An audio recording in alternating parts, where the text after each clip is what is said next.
우리가 이제 오늘은 호세아서를 묵상하는데 소선지서로 알려져 있죠. 소선지서는 모두 12권입니다. 호세아를 시작으로 해서 12권입니다. 호세아, 요엘, 아모스, 오바댜, 요나미가, 나훔, 하박국, 그리고 스바냐, 학개, 스가랴, 말라기, 이렇게 12권의 선지서가 구약의 맨 끝에 부분에 차지하고 있습니다. 호세아가 활동하던 시기는 솔로몬 이후 나라가 분열되어서 약 200년 정도 지난 시대였습니다. 그때 왕의 이름이 여로보암, 오늘 본문에 여로보암이라고 나오지 않습니까? 성경에 여로보암이 두 명이 나옵니다. 솔로몬 이후 나라가 분열되었을 때 처음에 르호보암, 솔로몬의 아들 르호보암이 왕이 되었는데 백성들의 요구를 거절했죠. 그래가지고 백성들이 10지파가 떠나가서 나라를 독립하는데 그때 왕이 된 사람이 여로보암입니다. 그리고 호세아가 또 200년이 지나서 호세아가 하나님의 말씀을 전하던 시대, 이때 왕도 여로보암입니다. 그래서 첫 번째 여로보암을 여로보암 1세, 두 번째 여로보암을 여로보암 2세라고 부릅니다. 그 당시는 이스라엘이 굉장히 번영하고 부와 부귀를 누리던 시대였습니다. 솔로몬 못지않은 국방력을 가지고, 그리고 잃어버렸던 그 땅도 되찾고, 그리고 경제적으로도 굉장히 번성을 누리던 그때였습니다. 국방력이 강성하고 경제적으로 번영했지만 그러나 신앙적으로는 하나님을 떠난 상태였습니다. 우리가 그것을 어떻게 알 수 있는가 하면 여로보암의 시대에 여로보암 왕국에서 활동하던 선지자가 두 명 있었습니다. 호세아와 아모스, 두 사람이 동시대의 선지자였습니다. 한 사람, 하나님께서 한 왕국의 동시대 두 사람의 선지자를 파송하실 정도로 이 북이스라엘이 나라가 심각했다는 것입니다. 우리가 호세아를 보면 전체가 12장인데요. 14장까지인데 1장부터 3장까지가 호세아의 개인 가정사 이야기입니다. 그리고 4장부터 나머지 14장까지가 하나님의 심판의 선언, 이스라엘 민족의 죄악의 고발, 이런 것들로 되어 있습니다. 그래서 호세아 1장부터 3장까지만 알아도 사실은 호세아 전체 내용을 알 수 있습니다. 굉장히 중요한 부분이니까 오늘 말씀을 통해서, 호세아를 통해서 하나님께서 주시는 그 메시지를 잘 깨달으시기 바랍니다. 여로보암 시대에 하나님의 말씀이 호세아에게 임하였습니다. 그 시대는 북이스라엘이 최고로 번영을 누리던 시대였습니다. 말씀드린 대로 경제적으로 풍요롭고 부강했던 시대였습니다. 그런데 국민들이 그렇게 풍요로운 삶을 누리고 있었는데 신앙은 어땠을까요? 신앙은 하나님을 떠나고 가장 악하던 시대였습니다.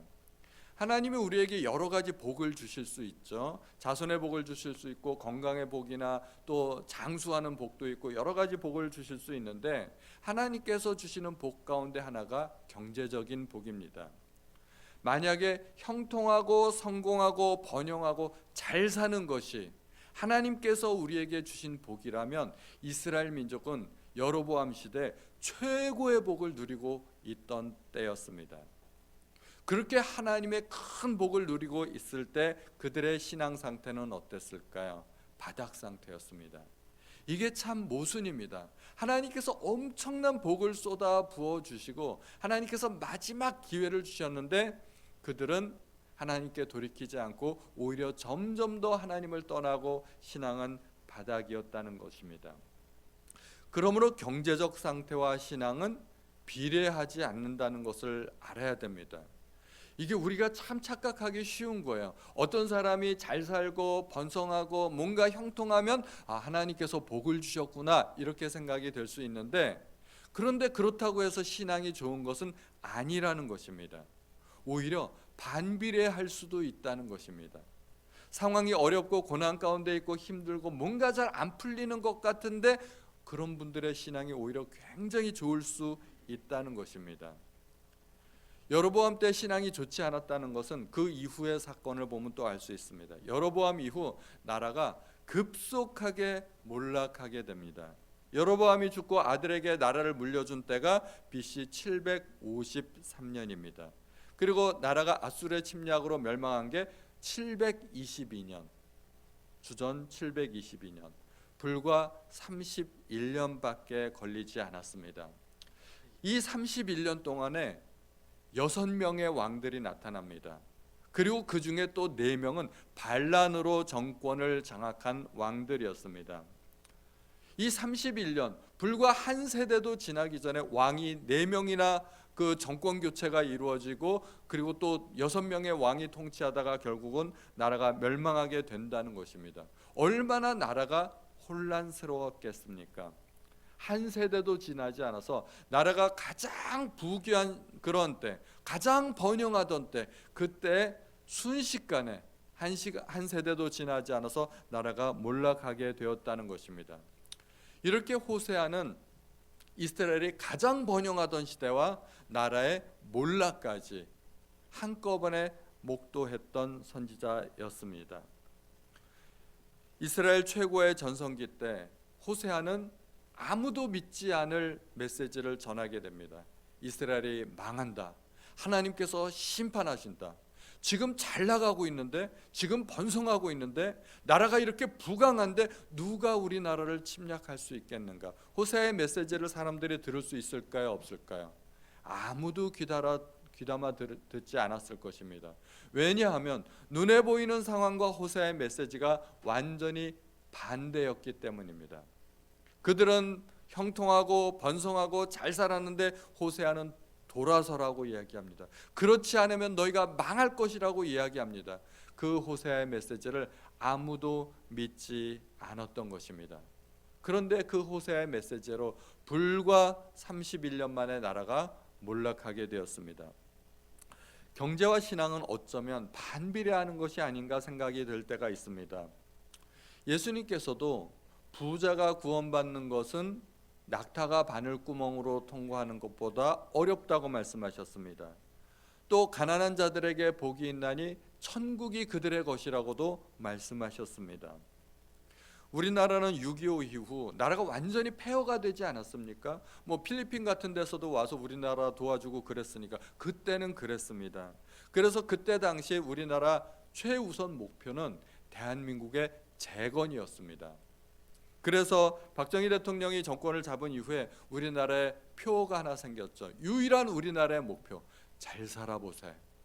어찌하든지 잘 살아보세. 그리고 노래도 만들고, 그리고 인구 정책도 그때 생겼습니다. 나라가 왜 가난한가 이렇게 조사를 해보니까 자식들이 많아서 그렇다는 그 보고가 있었습니다. 아이들이 많다 보니까 적어도 보통 7, 8명 되다 보니까 부모님들이 힘들다는 거예요. 애들 먹여 살리기 너무 힘들다는 거예요. 그래서 인구 정책이 그때 왜 생겼냐면 잘 살아보기 위해서, 인구가 자식들이 적으면 먹여 살릴 그 숫자가 적기 때문에 재산을 좀 모을 수 있겠거니 생각했던 것입니다. 그리고 그때 새마을 운동도 펼쳐지고, 또 교회마다 성도들이 모여서 그 차가운 그 마룻바닥에 무릎 꿇고 기도하면서 하나님 도와주세요, 하나님 도와주세요. 그때가 대한민국 6, 70년대였습니다. 그리고 대한민국의 교회가 급성장하게 되었고, 전 세계 10대 교회 중 세계 4개가 대한민국에 있다 할 정도로 우리나라에 네로라는 교회들이 다 그때 생긴 교회들입니다. 대한민국의 신앙의 피크는 바로 그때였을 것입니다.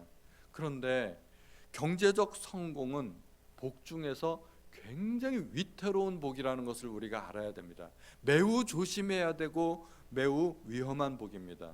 심지어 어쩌면 복이 아닐 수도 있다는 생각이 듭니다. 왜냐하면 그 복 받고 망한 사람들이 너무나 많기 때문에.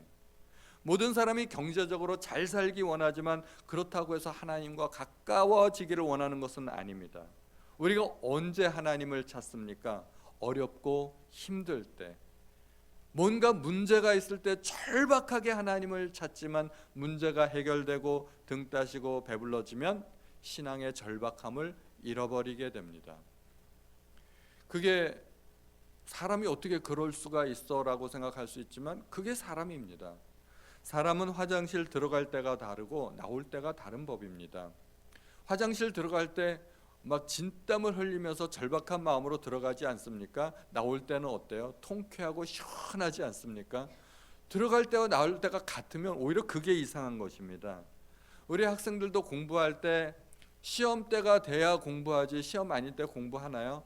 이제 기말고사 끝나고 방학이 시작되면은 해야 할 목록들이 많죠. 여행도 가야 되고 평소에 못했던 것도 운동도 해야 되고 책도 많이 읽어보고 싶고 취미생활도 하고 싶고 뭐 해야 될 목록이 너무 많은데 방학 때 그거 다 하나요? 되게 안 하죠. 하나도 안 합니다. 성공하고 태평해지면 마음이 나태해지고 신앙이 게을러지기 마련입니다. 그래서 하나님께서 우리의 인생에 종종 고난을 허락하십니다. 그래서 고난은 축복이라는 사실을 우리가 알아야 됩니다. 다윗이 시편에 시를 많이 지었죠. 정말 주옥 같고 아름다운 시들은 언제 지어진 시인지 아시나요? 목숨이 위태로울 때, 사울에게 쫓겨다닐 때, 오늘 죽을지 내일 죽을지 모를 때, 그때 다윗은 쫓겨다니면서도 희한하게 시를 지었어요. 그런데 그때 지은 시들이 얼마나 아름다운 시들인지 몰라요. 우리가 요즘 부르는 그 시편의 그 아름다운 찬양들은 대부분 그때 지어진 시들입니다. 그런데 사울이 죽었습니다. 다윗이 왕이 되었습니다. 나라가 태평해졌습니다. 어떻게 되었나요? 왕궁 옥상을 거닐다가 남의 집 아낙네 목욕하는 것을 보게 되고 그리고 간음을 저지르게 됩니다. 우리는 성공과 번영을 원하지만 그러면서도 동시에 좋은 신앙을 갖기가 정말 어렵다는 것을 깨달아야 됩니다.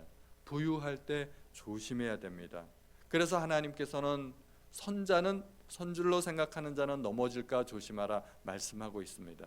이 여로보암의 시대가 바로 그때라는 것입니다. 우리는 역사를 통해서 우리 자신이 어떻게 처신해야 될지를 깨달아 알아야 합니다.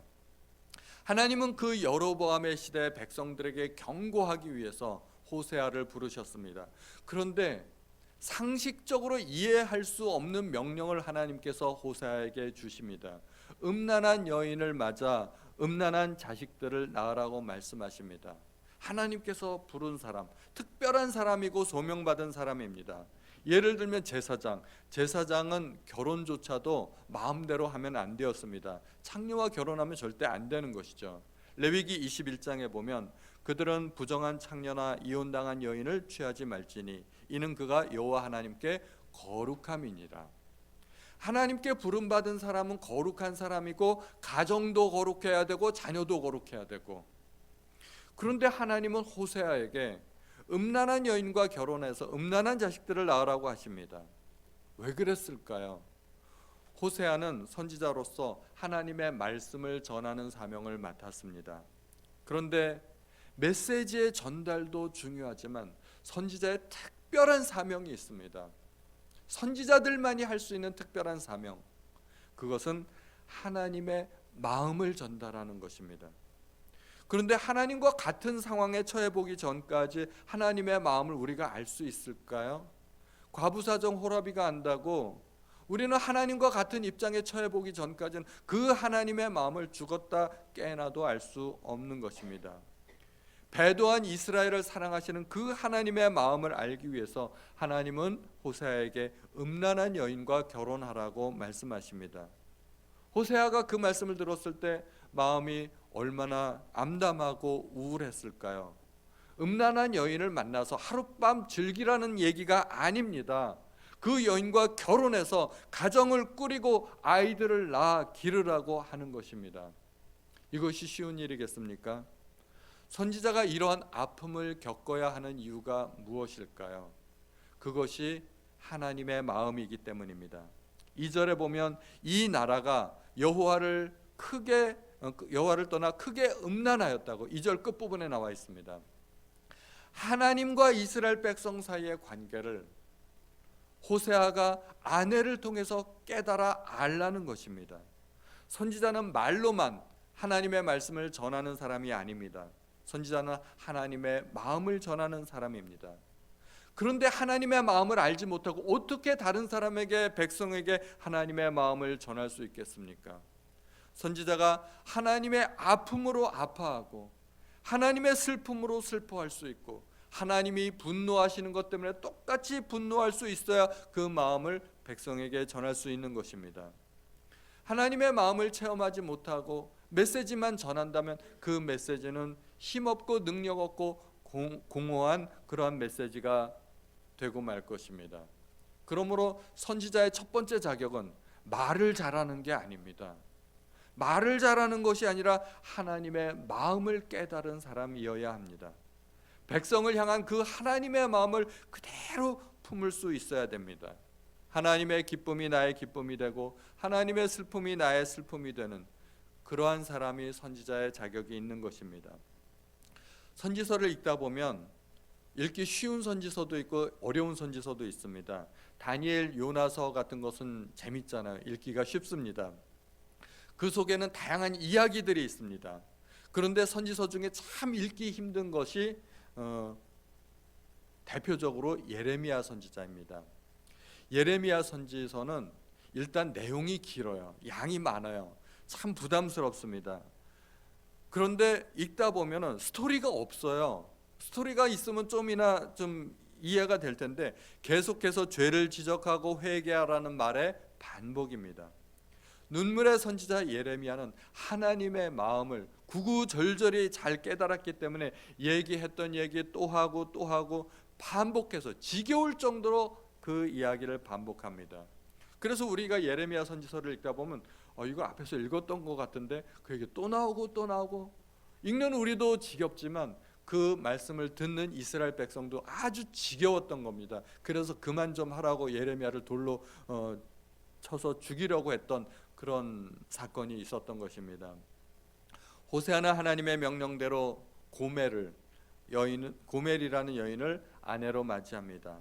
디블라임의 딸이라고 하는데 이 여인의 정체는 신전 창녀였습니다.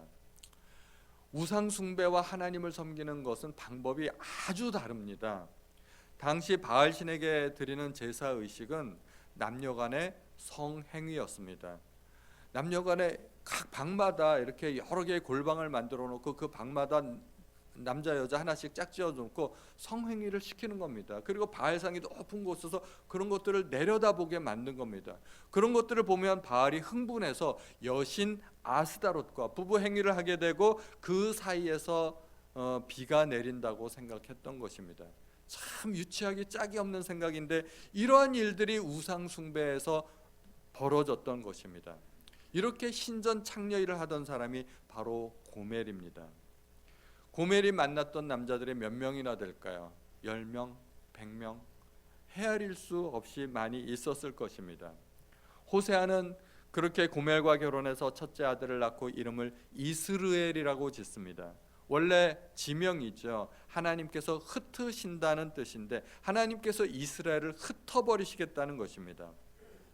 이스라엘은 이스라엘 역사상 가장 악한 왕이었던 아합 왕의 궁궐이 있었던 곳입니다.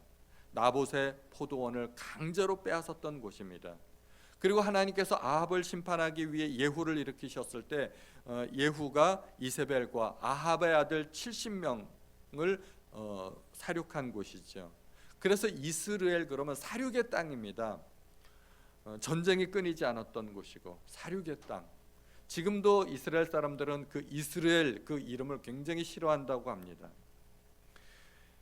예후가 왕이 되었을 때 그 자손들조차도 역시 우상 숭배를 이어가고 있었기 때문에 예후의 왕조 또한 이스라엘에서 똑같이 심판을 받을 것입니다. 여로보암은 예후의 3대 손이죠. 그리고 여로보암의 아들인 스가랴 때 또 반란이 일어나서 예후 왕조는 4대 만에 막을 내리고 하나님의 예언이 이루어지게 됩니다.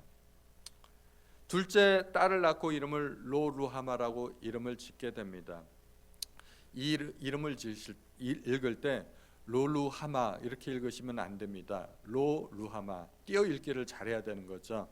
로는 아니다라는 뜻이고요. 루하마는 은총이라는 뜻입니다. 합쳐서 루하마가 아니다, 은총이 아니다, 은총을 입지 못한 백성이라는 뜻입니다. 누가 딸 이름을 그렇게 짓고 싶겠습니까? 여러분 같으면 딸 이름을 은총, 은혜 이렇게 짓고 싶지 않겠습니까? 목사님들이 딸 낳으면 둘 중에 하나래요. 은혜 아니면 지혜.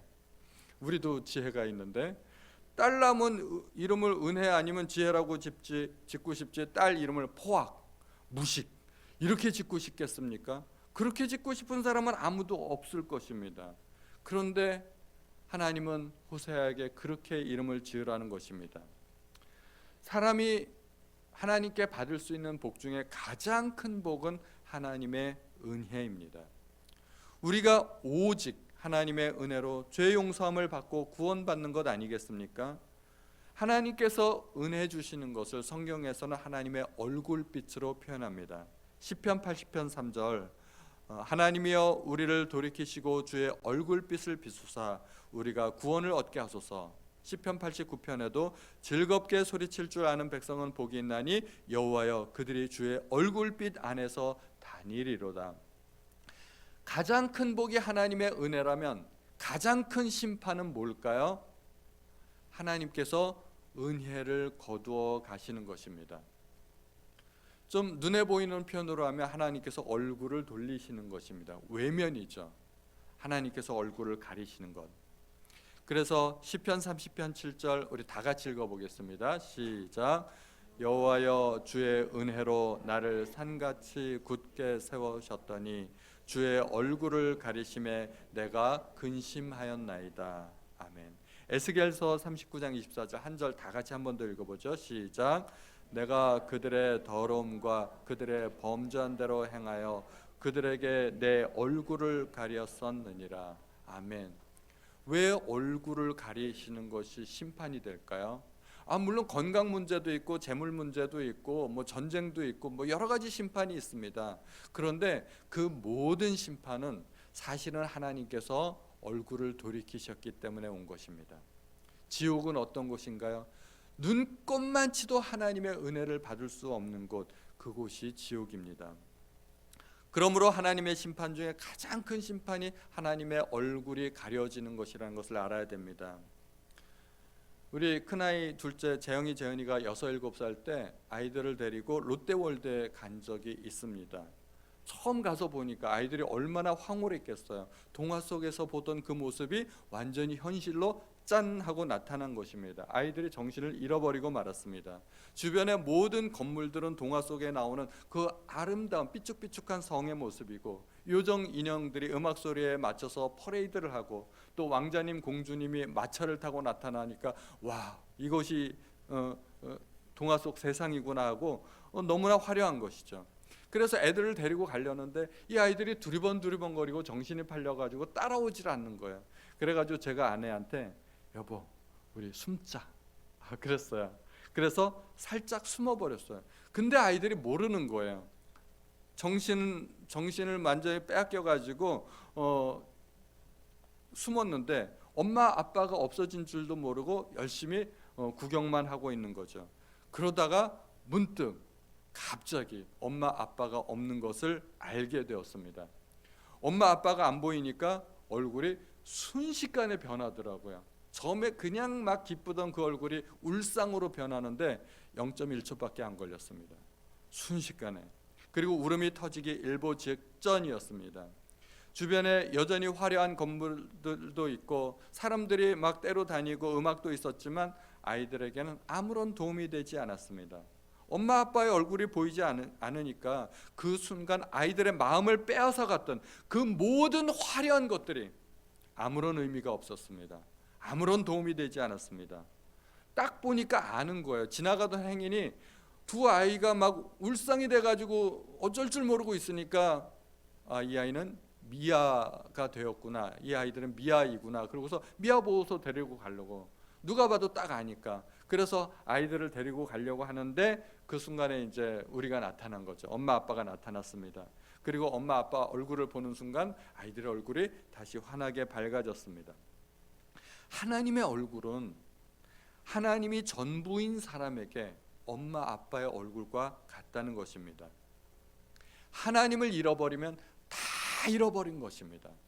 세상의 부귀, 영화, 재산, 건강 아무리 많아도 하나님을 잃어버리면 끝장입니다. 다 없어진 것입니다. 하나님 한 분만으로 충분하십니까? 하나님 한 분만으로 충분하신 우리 성도님들 되시기를 바랍니다. 세 번째 아들을 낳고 이름을 로암미라고 짓습니다. 암미는 백성이라는 뜻이고 로암미는 그러니까 내 백성이 아니라는 뜻입니다. 무슨 자식들 이름을 이렇게 짓는지 모르겠습니다. 하나님이 시키셨으니까. 하나님께서 이스라엘 백성을 애굽에서 구원해 내실 때 그들을 하나님의 백성으로 삼기 위해 부르셨습니다. 출애굽기 6장 7절에 너희를 내 백성으로 삼고 나는 너희의 하나님이 되리니 나는 애굽 사람의 무거운 짐 밑에서 너희를 빼낸 너희의 하나님 여호와인 줄 너희가 알지라. 레위기에서도 나는 너희 중에 행하여 너희의 하나님이 되고 너희는 내 백성이 될 것이니라. 하나님은 이스라엘을 백성으로 삼기 위해 애굽 땅에 10가지 재앙을 내리고 바다를 가르시고 그들을 광야로 인도해 내셔서 만나로 먹이시고 메추라기로 먹이시고 그 바위를 쪼개서 생수를 내시고 구름 기둥과 불 기둥으로 40년간을 인도하지 않으셨습니까? 그런데 이제 와서 그 백성을 포기하시겠다는 것입니다. 하나님과 이스라엘 백성의 관계를 또 부모 자식으로 표현합니다.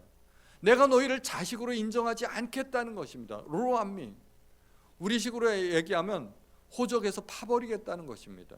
그게 하나님의 마음이십니다. 또 하나님과 이스라엘의 관계를 가장 친밀한 관계로 표현하는 것이 또 부부 관계입니다. 하나님께서 이스라엘을 아내로 인정하지 않으시겠다는 것입니다. 그것은 곧 이혼입니다. 부부 관계에서 이혼이 되면 어떻습니까? 그것은 완전히 끝입니다. 파탄이고 더 이상 아무것도 없는 것입니다. 이 모든 아이들의 이름이, 자녀들의 이름이 하나님과 이스라엘 사이의 총체적인 단절을 의미하는 것입니다. 이제 하나님은 그 백성을 흩으시고 이스라엘 더 이상 긍휼을 베푸지 않으실 것이고 로루하마 이제 아예 포기하시고 자식으로서 버리겠다는 것입니다. 로암미, 자녀들의 이름을 이렇게 부정적으로 불러야 하는 호세아의 마음이 어땠을까요? 호세아의 이름 뜻은 굉장히 좋은 뜻입니다. 하나님은 구원이시라 하는 뜻이고 호세아, 여호수아, 예수 다 같은 말입니다. 다 똑같은 뜻입니다. 하나님은 구원이시라는 뜻입니다. 자기는 그렇게 좋은 이름을 가졌는데 자식들을 부를 때마다 그렇게 부정적인 이름으로 불러야 하는 호세아의 마음은 너무나 안타까웠을 것입니다. 그래서 그는 더 간절히 백성들에게 하나님께 돌아오라고 요청했을 것입니다. 더군다나 이 호세아의 아이들은 호세아의 아이들이 아니라고 합니다. 왜냐하면 성경에 그 자식들을 음란한 자식들이라 했고 2장 5절에 보면 그들의 어머니는 음행하였고 그들을 임신했던 자는 부끄러운 일을 행하였다고 했기 때문입니다. 호세아가 결혼은 했는데 결혼한 지 7개월, 8개월 만에 아이를 낳으면 좀 이상하지 않습니까? 그런 아이들이라는 거예요. 이게 호세아도 다 알고 있어요. 그런데 그렇게 해서 아이들을 낳았다는 겁니다. 그렇게 둘째, 셋째를 낳고 이제 시간이 몇 년 지났는데 여러 해가 지났는데 이 고멜은 또다시 다른 남자를 찾아서 집을 나갑니다. 이 고멜을 향해서 하나님은 불러오라고 호세아에게 그 고멜을 찾아오려면 돈이 많이 필요하니까 돈 가지고 가서 사오라고 말씀하십니다. 호세아 3장 1절 다 같이 읽어보죠. 시작. 여호와께서 또 내게 이르시되 이스라엘 자손이 다른 신을 섬기고 건포도 과자를 즐길지라도 여호와가 그들을 사랑하나니 너는 또 가서 타인의 사랑을 받아 음녀가 된 그 여자를 사랑하라. 단순히 데려오라는 게 아니라 마음속 깊은 곳에서부터 그 여인을 사랑하라는 것입니다. 사랑해서 가정을 꾸리고 다시 살아가라는 것입니다. 오늘 본문에 그러나 1장에 그러나라는 단어가 2번 나옵니다. 하나님은 사람이 할 수 없는 것을 하나님께서 하십니다.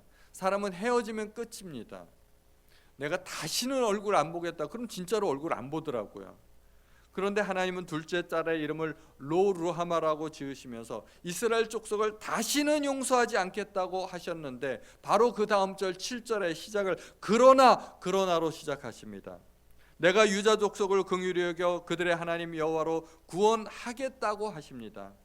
또 막내 아들을 낳고 이름을 로암미라고 지으라고 하십니다. 너희는 내 백성이 아니라 이렇게 선포하고 바로 그 다음 절 10절에 가서 이렇게 말씀하십니다. 그러나 이스라엘 자손의 수가 바닷가의 모래같이 되어서 헤아릴 수도 없고 셀 수도 없을 것이며 전에 그들에게 이르기를 너희는 내 백성이 아니라 한 곳에서 그들에게 이르기를 너희는 살아계신 하나님의 아들들이라 할 것이라.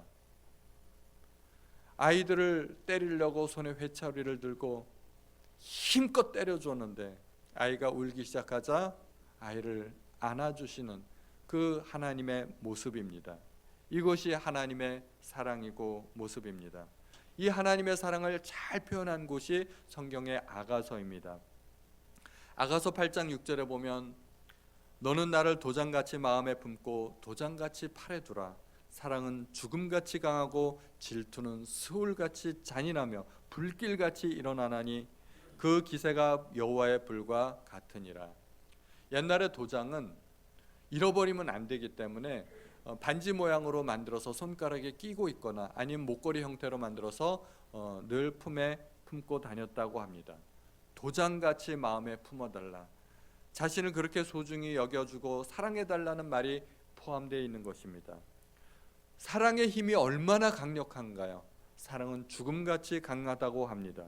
세상에 죽음보다 강한 것이 있을까요? 권세도 재산도 젊음도 미모도 학식도 죽음을 이기지 못합니다. 의학이 아무리 발전해도 죽음을 이기지 못합니다. 사랑은 그만큼 강합니다. 사랑이 강하기 때문에 질투도 크게 일어납니다. 질투는 스올같이 잔인하고 불길같이 일어난다고 합니다. 그 스올은 바로 지옥입니다. 지옥이 얼마나 처참한 곳인가요? 그래서 누구라도 지옥을 단 1분만 구경할 수 있다면 예수 안 믿을 사람이 없다고 합니다. 너무나 처참하니까. 지옥에 간 부자는 활활 타오르는 그 불길 속에서 단 한 방울의 물을 그리워하였지만 그것마저도 거부된 곳, 그곳이 바로 지옥입니다. 하나님은 이스라엘의 우상 숭배를 왜 그토록 노여워하실까요? 하나님의 사랑 때문입니다. 사랑이 없다면 질투도 없을 것입니다.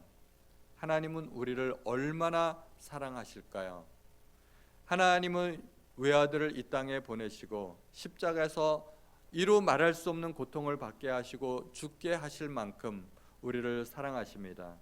하나님의 사랑이 그만큼 크다면 또 하나님의 질투는 얼마나 크시겠습니까? 하나님은 우리가 하나님 외에 다른 것들을 사랑하고 다른 것들에게 마음을 빼앗기는 것을 너무나 속상해하시고 못 견뎌 하십니다. 다른 것들 때문에 우리가 시간을 보내고 다른 것들을 하나님보다 더 소중히 여기고 다른 것들 때문에 돈을 쓰면서 하나님께는 인색한 우리의 마음을 하나님께서 안타까워하십니다. 하나님의 진노와 질투는 하나님의 사랑의 표현입니다. 그래서 여호와께 돌아가자 하는 찬양이 있지 않습니까? 내 백성이 나를 떠나 돌아섰지만 내 사랑이 내 백성을 포기 못하니 내 모든 것 내어주고 나 그들을 얻으리라. 여호와께 돌아가자 우린 돌아서도 그는 변치 않네. 여호와께 돌아가자 우린 넘어져도 그 사랑 영원하네. 호세아를 통해서 하나님의 크신 사랑을 깨달으시는 우리 성도님들 되시기를 주님의 이름으로 축원드립니다.